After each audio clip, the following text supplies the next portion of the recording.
écrit selon saint Luc.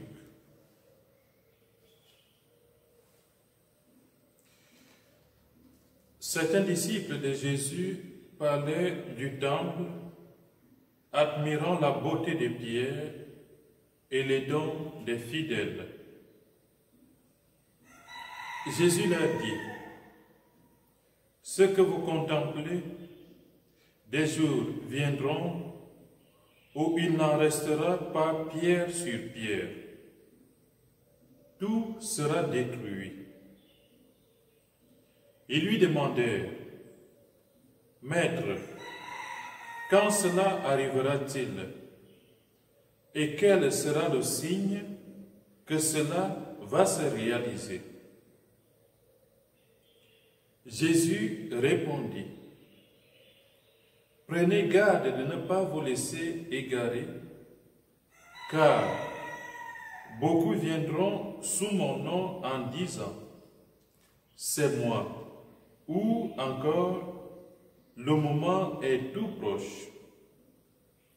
Ne marchez pas derrière eux.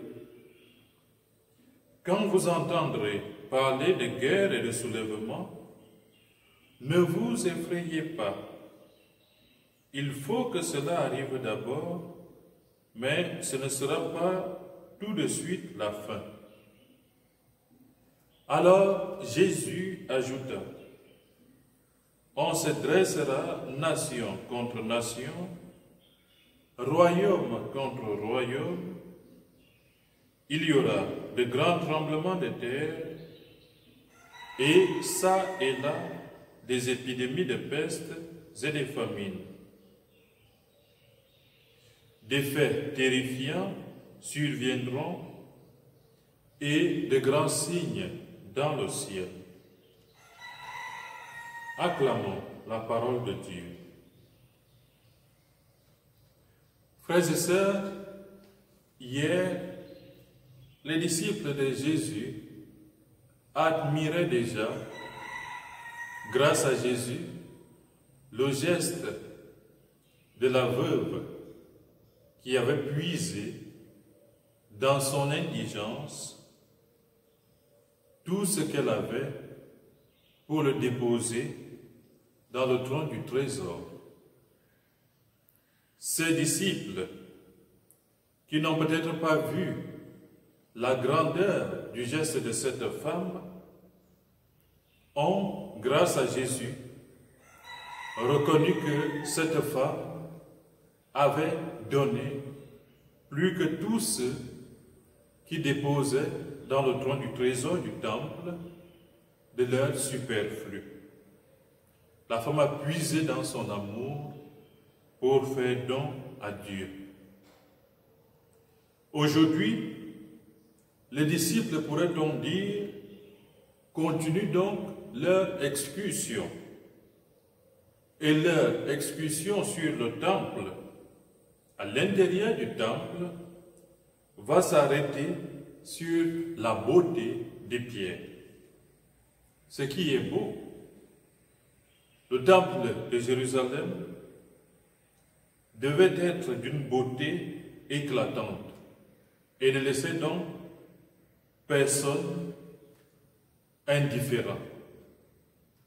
Et aujourd'hui, ces disciples qui font du moins une remarque par rapport à ce qui frappe à l'œil, voient encore une fois de plus Jésus freiner un peu leur élan. Ce que vous contemplez, des jours viendront où il n'en restera pas pierre sur pierre.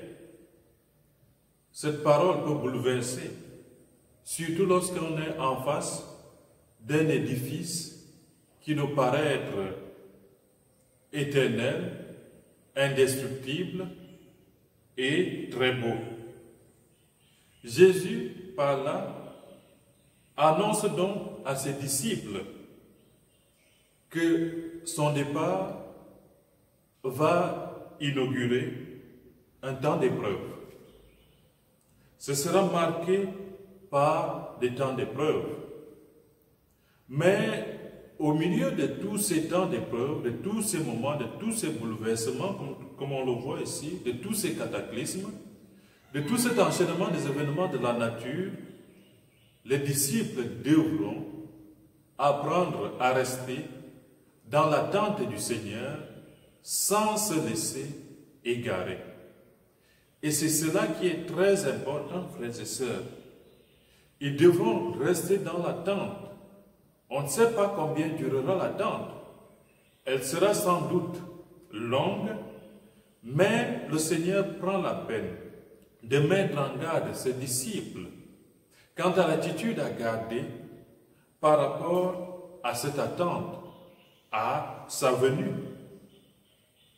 Et il commence à dire à ses disciples de faire attention, prenez garde de ne pas vous laisser égarer, de faire attention quant à tous ceux et toutes celles qui viendront pour chercher à les égarer, qui viendront pour chercher à arracher de leur cœur le peu d'espérance, le peu de foi, et pourquoi pas la charité qu'ils auront nourrie tout au long des années. L'espérance en Christ, la foi en Christ et la charité à l'égard du Christ. Et ces disciples doivent donc faire attention, attention déjà, de ne pas se laisser égarer par la beauté des structures, la beauté des édifices, la beauté même de tout ce superflu qui nous entoure. Ces choses sont belles, certes, mais l'essentiel se trouve dans le Christ. L'essentiel, c'est d'avoir son regard fixé dans le Christ et de ne jamais le détacher du Christ.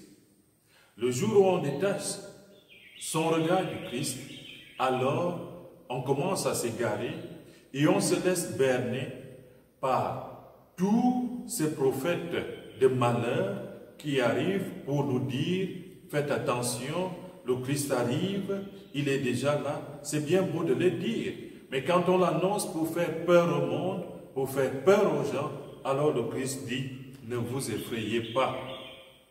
On se souvient du message de Jésus à ses disciples, alors qu'ils sont au milieu des flots de la mer. Jésus vient sur la mer. Il vient vers eux en marchant sur les eaux. Jésus leur dit, ne craignez pas, c'est moi, n'ayez pas peur. C'est moi, n'ayez pas peur.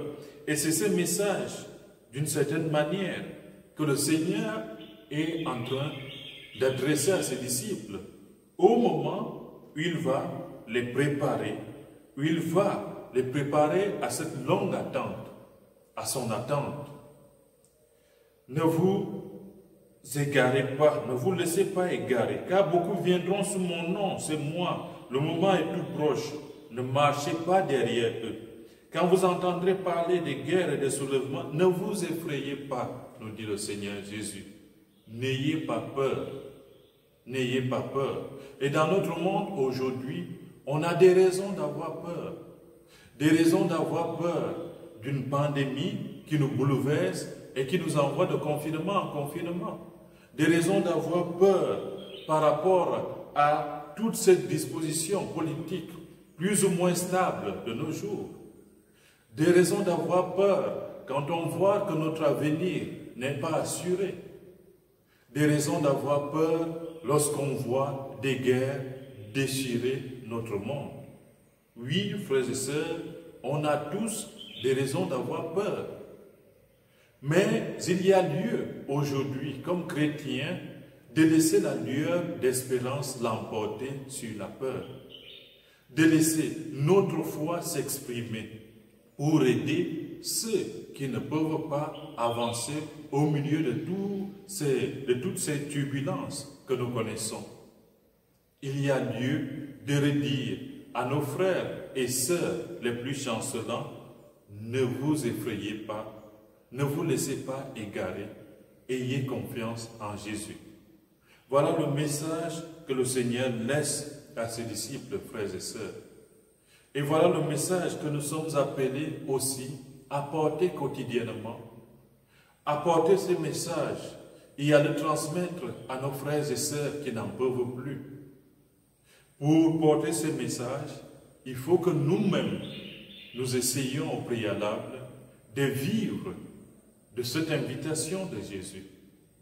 N'ayez pas peur, ne vous laissez pas égarer. Confiance, c'est moi. Le Seigneur est toujours à nos côtés. Il nous rassure quotidiennement. Il est toujours là lorsque nous crions vers lui, que nous tendons notre main vers lui pour lui dire « Seigneur, prends pitié de moi, viens à mon secours ».